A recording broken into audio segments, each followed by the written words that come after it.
Melihat di dalam Matius pasal 12 dan saya akan baca ayat yang ke-25 sampai ayat yang ke-26.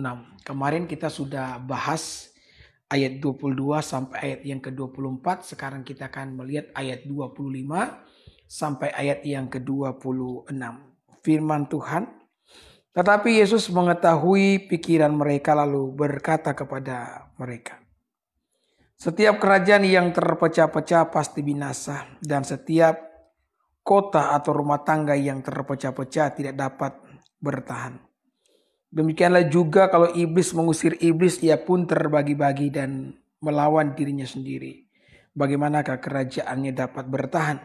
Ayat 27 kita baca. Jadi jika aku mengusir setan dengan kuasa Beelzebul, dengan kuasa siapakah pengikutmu mengusir setan, mengusirnya? Sebab itu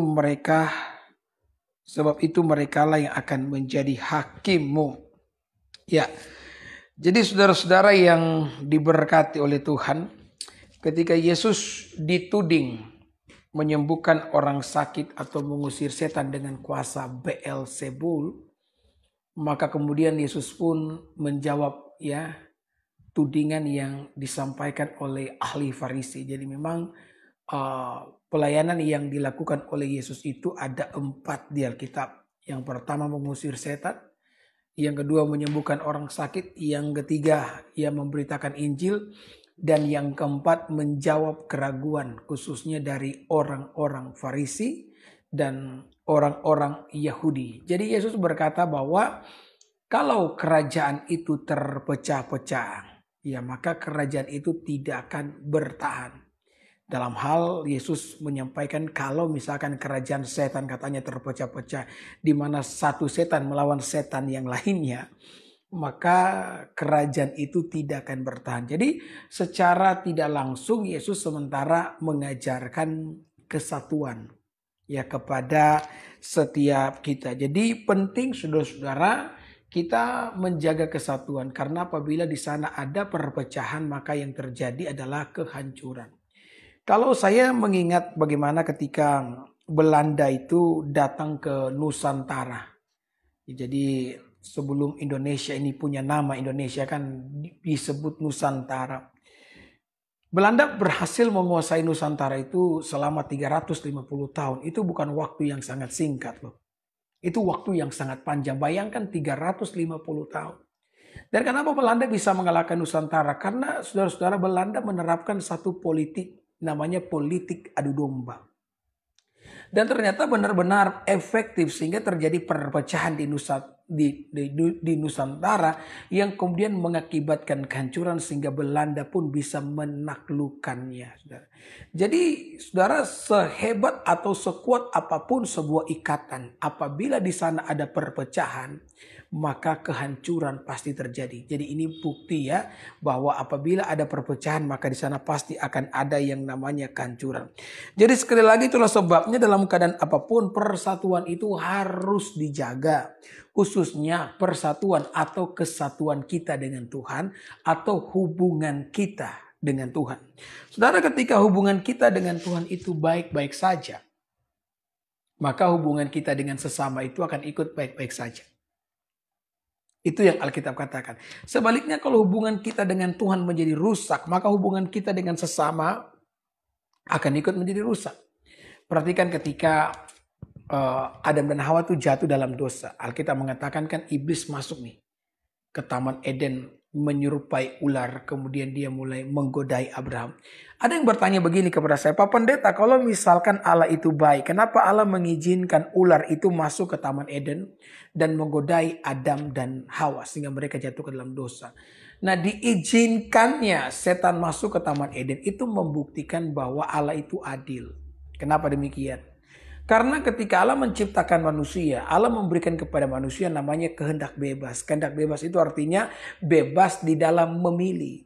Nah, kalau Allah memberikan kehendak bebas di dalam memilih, kemudian di sana tidak ada pilihan, maka itu bukan kehendak bebas.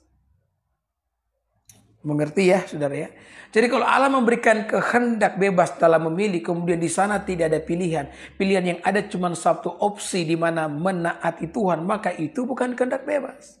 Itu sebabnya Allah mengizinkan setan masuk ke dalam Taman Eden. Kemudian setan menawarkan kepada Adam dan Hawa untuk memakan buah terlarang yang tadinya Tuhan telah memberikan perintah agar mereka tidak makan buah tersebut. Sehingga ada perintah Tuhan, ada perintah daripada setan yang kemudian Adam dan Hawa harus memilih menggunakan kehendak bebas yang mereka miliki. Ya. Jadi itu alasan saudara-saudara ya kenapa Tuhan mengizinkan setan mencobai Adam dan Hawa, karena Allah itu adil dengan kehendak bebas yang diberikan kepada manusia. Maka apa yang terjadi? Alkitab mengatakan Hawa makan buah terlarang dan Hawa kemudian memberikannya ya kepada Adam. Maka ketika mereka saudara-saudara ya makan buah terlarang, maka kesatuan dengan Allah itu hancur.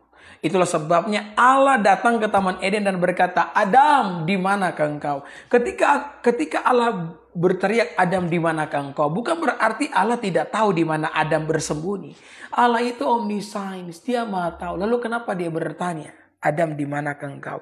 Karena saudara-saudara, Allah ingin bertanya kepada Adam, kenapa engkau memutuskan hubungan dengan aku? Mengapa engkau menghancurkan kesatuan itu dengan aku? Ya, Allah itu tahu di mana Adam berada. Tapi Allah ingin bertanya, kenapa engkau menghancurkan kesatuan itu dengan aku? Maka saudara-saudara, Tuhan berkata, siapa yang menyuruh kamu makan buah terlarang? Maka apa yang dikatakan oleh Alkitab? Adam mulai menyalahkan istrinya. Dia berkata, perempuan yang kau tempatkan di sisiku, dialah yang memperdaya aku untuk makan buah terlarang. Bayangkan istrinya dipanggil perempuan. Saudara lihat, kalau hubungan kita dengan Tuhan menjadi rusak, maka hubungan kita dengan sesama pun akan ikut menjadi rusak. Maka penting menjaga kesatuan dengan Allah, menjaga hubungan dengan Allah. Nah, kita bisa menjaga kesatuan dengan Allah. Kenapa? Karena Yesus telah menyatukan kita dengan Allah. Ya.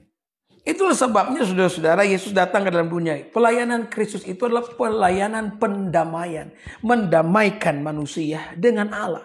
Makanya di dalam Yohanes pasal 14 ayat yang ke-6 dikatakan, akulah jalan kebenaran dan hidup. Tidak ada seorang pun yang dapat datang kepada Bapa kalau tidak melalui aku. Saudara, arti kalimat ini bukan hanya Yesus itu jalan. Orang-orang akan berkata, pendeta, Yesus jalan bukan tujuan. Salah. Dari ayat ini diajarkan kepada kita bahwa tanpa pengorbanan Yesus, maka manusia tidak bisa datang kepada Allah. Tanpa pengorbanan Kristus, Allah tidak bisa melawat manusia. Jadi Yesus adalah jalan bagi manusia untuk bisa bertemu dengan Allah. Dan jalan bagi Allah untuk melawat manusia.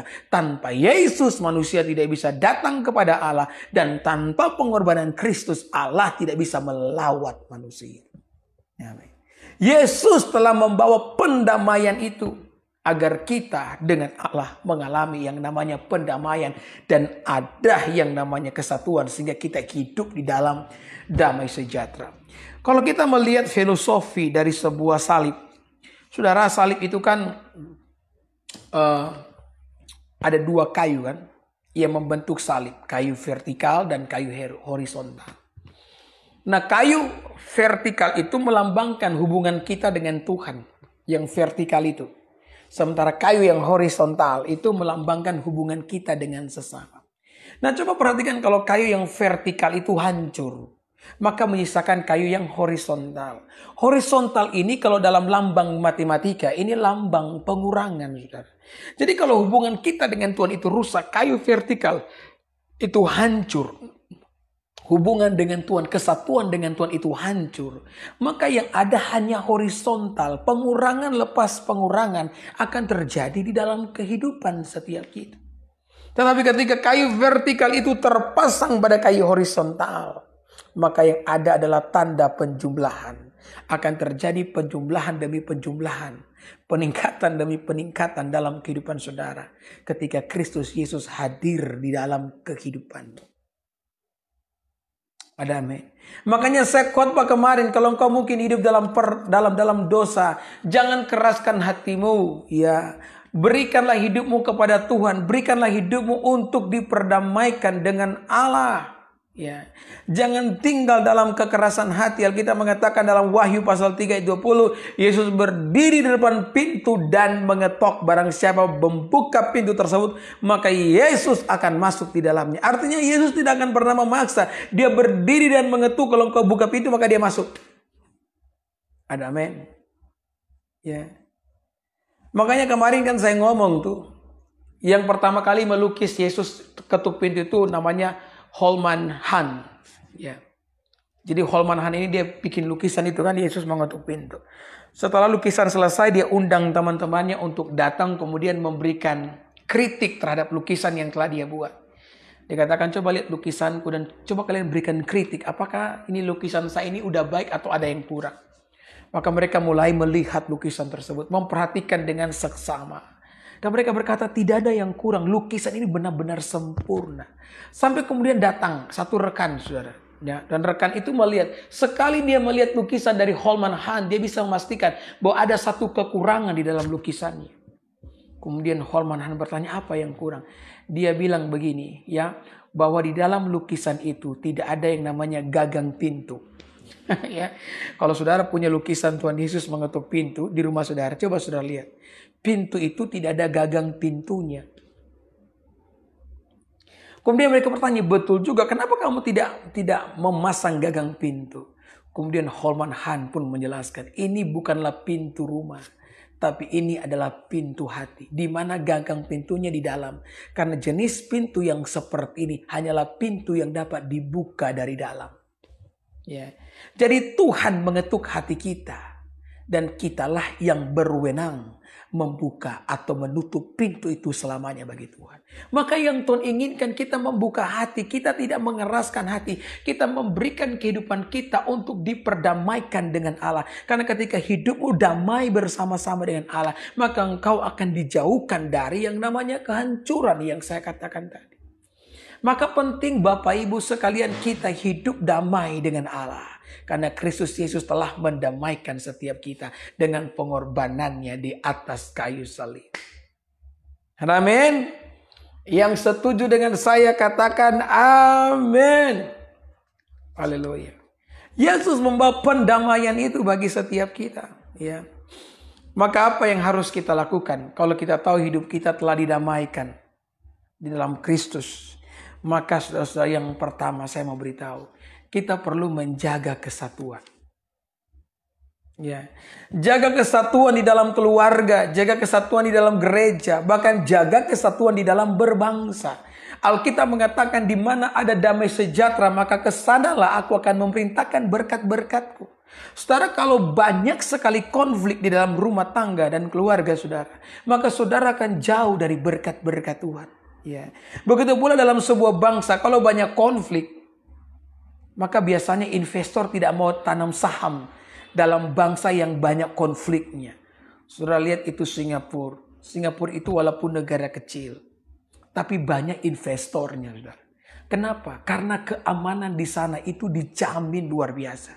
Undang-undang diatur sedemikian rupa sehingga orang takut untuk melanggar hukum. Ya, kalau ada pendeta-pendeta yang khotbah yang mengandung isu sara, maka pendeta-pendeta itu tidak akan diizinkan masuk ke Singapura. Demikian pula kalau ada ustadz-ustadz yang berani ceramah yang isu sara, tidak akan diizinkan masuk ke Singapura. Ya, pengkhotbah penceramah yang isu sara tidak akan masuk ke sana, saudara. Karena itu pernah terjadi, ada pendeta dari Amerika, saudara, yang selalu khotbah isu sara, tidak masuk sampai ke Singapura. Dan bahkan ada ustadz dari Indonesia yang selalu khotbah itu isu sara itu. Yang dia ngomong bahwa di salib itu ada jin. Haleluya. Haleluya. Ya, nggak masuk dia saudara-saudara ke Singapura. Dideportasi. Ya, kenapa? Karena hukum keamanan yang begitu tinggi di sana. Ya, orang berani jualan narkoba di Singapura, itu langsung dihukum mati loh. Buang sampah sembarangan, itu dihukum oleh petugas. Kalau petugas lihat saudara, buang sampah sembarangan, saudara langsung disuruh push up di muka kerumunan. Banyak orang loh. Mereka menjaga keamanan sedemikian rupa sehingga banyak investor ke sana. Ini menggenapi firman Tuhan, di mana ada damai, di situ Tuhan perintahkan berkat-berkatnya. Maka penting dalam kehidupan setiap kita untuk menjaga yang namanya kesatuan. Yang setuju dengan saya katakan amin. Ya. Saudara harus contohi saya ya. Saya ini berusaha menjaga kesatuan. Makanya kalau saya jawab pertanyaan dari sahabat-sahabat ya, saudara-saudaraku yang beragama Islam, saya menyebut mereka saudara-saudaraku ya, betul, mereka saudara kita. Saya selalu ngomong NKRI harga mati, torang semua basudara. Amin. Ya. Walaupun kadang-kadang ada pertanyaan-pertanyaan yang nyeleneh, ya kan? Ada yang bilang Tuhan kok digantung di kain di tali jemuran, bayangkan tali jemuran. Kamu bangga kau punya Tuhan yang hanya pakai kolor, aduh bayangkan ya. Saya diomongin begitu, ya. Jadi ada satu akun Facebook, nama Facebooknya Mencari Ilham. Ya, memang lucu-lucu juga ya nama-nama apa namanya? Nama-nama orang yang punya Facebook, Mencari Ilham. Ya. Dia bilang sama saya, apakah kamu tidak malu punya Tuhan yang pakai kolor? Kemudian saya jawab, sudah betul namamu Mencari Ilham. Karena dari pertanyaanmu, nampak sekali kalau kamu tidak punya ilham. Ya, di bawah santai saja saudara ya. Jangan kita ngamuk-ngamuk, amin. Kemudian kita mulai marah-marah, begitu kita mulai darah tinggi, akhirnya kita ya orang Manado bilang tak kancing dan mati seketika karena emosi. Jangan marah-marah, santai-santai saja. Amin. Ya, bahkan ada tuh yang ngomong kemarin sama saya, Pak Pendeta, ya kan? Kalau dosamu sudah ditebus, kenapa kamu tidak cepat-cepat mati saja? Kan dosa sudah ditebus ya. Saya jawab, kami harus hidup karena menghargai keselamatan yang Tuhan berikan. Saya tambahkan, kenapa kami harus cepat-cepat mati? Memangnya kami teroris yang harus cepat-cepat mati demi mendapatkan 72 bidadari? Ya, haleluya. Ya, jadi tidak perlu dibawa emosi, saudara-saudara. Bahkan ada tuh yang ngomong kemarin sama saya, kalau Yesus itu Tuhan, suruh Yesus kasih mati saya hari ini. Karena tidak mati-mati, 4 hari kemudian dia masuk lagi pada kolom komentar. Mana? Bilang Yesus Tuhan, saya tidak mati. Saya kemudian menggunakan ayat, saya bilang begini, Yesus tidak menginginkan kematianmu. Ya, karena kita mengatakan yang dikehendaki oleh Yesus adalah pertobatan orang fasik, bukan kematian orang fasik. Bertobat kamu ya orang fasik. Haleluya. Jadi kita tetap saja jaga kesatuan, jangan marah-marah, jangan emosi, jangan maki-maki. Kalau mereka yang maki-maki, biarlah mereka yang maki-maki. Kalau kita bawa santai saja. Amin. Saudara ingat ya, mereka yang bukan saudara dalam iman adalah saudara dalam kemanusiaan. Haleluya. Puji Tuhan. Ya, sekali lagi ya.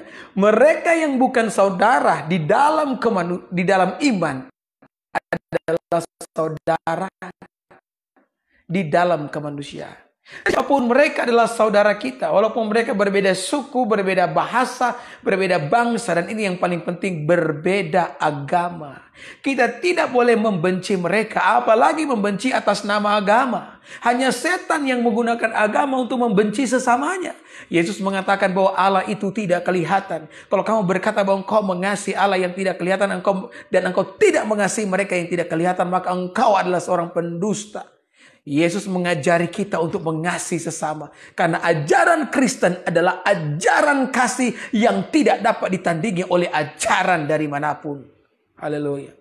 Coba temukan di mana ada ajaran yang mengatakan kalau pipi kiri ditampar, kasih pipi kanan. Sekalipun umpamanya orang Kristen belum sanggup melakukan itu. Tapi setidaknya ajarannya ada. Ya. Kadang-kadang kita kalau ditampar pipi kiri ya, kita kasih sama dia tangan kanan. Tangan kanan. Betul enggak ya? Mereka lempar batu, kita lempar dengan kapas tapi isi bom di dalamnya ya. Kadang-kadang orang Kristen juga begitu. Tapi setidaknya kan ajaran Kristen itu luar biasa. Kalau ditampar pipi kiri, dikasih pipi kanan. Kalau bajumu diambil, kasih jubahmu. Kalau ada yang memaksa engkau berjalan 1 mil, berjalanlah 2 mil. Yesus mengatakan kalau kamu hanya baik kepada orang yang baik kepadamu, apakah upahmu? Orang-orang dunia pun melakukan hal yang sama. Yesus berkata, berbuat baiklah kepada orang yang menganiaya kamu, dan berdoalah bagi orang yang menyiksa kamu. Haleluya. Haleluya. Ya, jadi biar malam-malam begini kita harus semangat dengar firman ya. Jadi saudara-saudara ini berkati oleh Tuhan, saya ingatkan sekali lagi, mereka yang bukan saudara dalam iman adalah saudara dalam kemanusiaan. Haleluya. Jadi meskipun mungkin kita dikatain kafir, ya kan, kadang-kadang orang Kristen itu dikatain kafir, saudara-saudara, tidak apa-apa, ya, tidak masalah. Ya. Yang berhak mengkafirkan itu adalah Tuhan itu sendiri. Saya berdoa biar setiap kita menjadi orang-orang yang menjaga kesatuan. Saudara dengarkan saya, ya. Ini poin yang paling penting, ya. Kita tidak boleh membenci sesama apalagi ketika mereka menyakiti kita. Karena membenci itu tidak akan ada keuntungan sama sekali. Saya pernah mendengar sebuah pepatah lama yang sangat baik sekali. Pokoknya kita hidup dalam pertikaian, maka yang menang jadi arang. Yang kalah bakal jadi abu, saudara-saudara. Jadi tidak ada yang diuntungkan. Kebencian dan pertikaian hanya akan membawa kerugian bagi diri kita sendiri. Ada amin. Makanya saya katakan bahwa kita harus belajar untuk mengampuni. Dan ketika engkau mengampuni itu bukan hanya perbuatan baik yang kau lakukan kepada mereka yang telah menyakiti saudara. Mengampunilah perbuatan baik yang secara khusus engkau lakukan bagi dirimu sendiri. Karena menyimpan kepahitan hanya akan membawa kerugian besar bagi saya dan saudara. Semua kita kalau dapat buah yang busuk, kita mau buang buah tersebut kan. Tapi kenapa di antara kita menyimpan hati yang busuk karena terus-menerus kepahitan marah kepada sesama. Pada saat engkau melepaskan pengampunan ya kepada setiap mereka, maka engkau sementara berbuat kasih bagi dirimu sendiri. Kenapa? Karena pada akhirnya engkau akan menemukan ketika engkau melepaskan pengampunan bagi mereka yang telah menyakiti saudara. Engkau menyadari engkau sementara melepaskan seorang tahanan dan engkau sadar bahwa tahanan itu adalah dirimu sendiri. Maka mari kita jaga persatuan. Ya, di tengah-tengah keluarga, di tengah-tengah gereja, di tengah-tengah bermasyarakat dan berbangsa. Agar ada berkat-berkat Tuhan yang mengalir di tengah-tengah kehidupan setiap kita. Haleluya, haleluya, haleluya. Amin, amin, amin, amin, amin. Puji Tuhan, puji Tuhan. Terima kasih ya. Saya mau buka kolom komentar dulu. Oke, puji Tuhan.